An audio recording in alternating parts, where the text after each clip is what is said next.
Vous avez une âme de collectionneur, vous amassez religieusement des raretés, et bien derrière les murs de cette ancienne église se cache un cabinet de curiosités en pleine installation qu'Émilie Papatheodorou est partie explorer.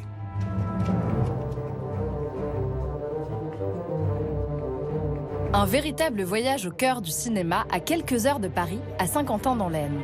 J'ai pu assister au dernier préparatif d'une exposition passionnante d'objets issus de films mythiques, d'Alien au 5e élément, en passant par Indiana Jones. D'ailleurs, voici l'un d'entre eux en plein déballage sous les yeux du grand ordonnateur de l'événement, Patrice Giraud. Il y a 6 tirages au monde qui existent de l'Alien original.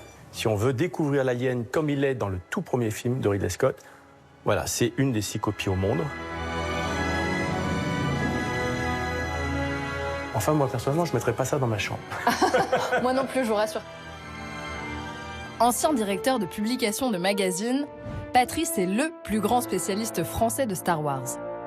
À la tête d'une collection d'accessoires rarissimes, il piste dans le monde entier des costumes iconiques du cinéma. Nous, on a une collection de plus de 10 000 hommes. Ici, on a 36 pièces.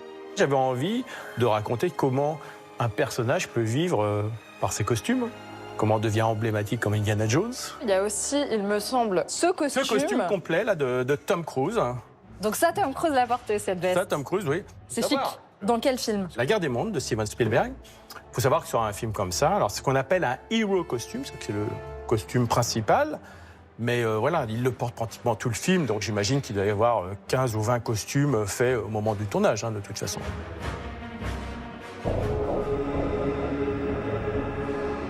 La pièce centrale, c'est celle-ci. Voilà. Donc c'est un des personnages du 5e élément. Exactement. Pourquoi vous avez décidé d'en faire la pièce centrale? Parce que pour moi, c'est une œuvre d'art.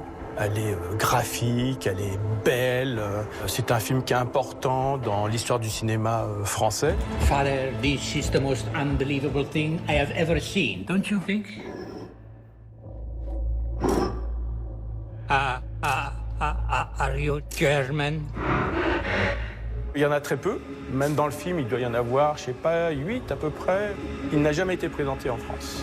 Et réilluminé comme ça, première mondiale. Et comment vous avez mis la main dessus? J'ai retrouvé quelqu'un qui le détenait. C'est un groupe américain. Ils ont essayé de le vendre aux enchères, ils n'ont pas réussi. Les grosses pièces, les gens ne les collectionnent pas. Un des autres originaux de l'exposition, c'est ce costume-là? Oui, de Jean-Paul Gaultier. Incroyable. Je crois que celui-là a été vraiment fait sur le tard. J'ai pas trouvé de design, de dessin en amont. Je crois que c'est un truc qui s'est vraiment fait durant le tournage ou juste avant le tournage en rapidité. Et ça fonctionne très très bien, quoi.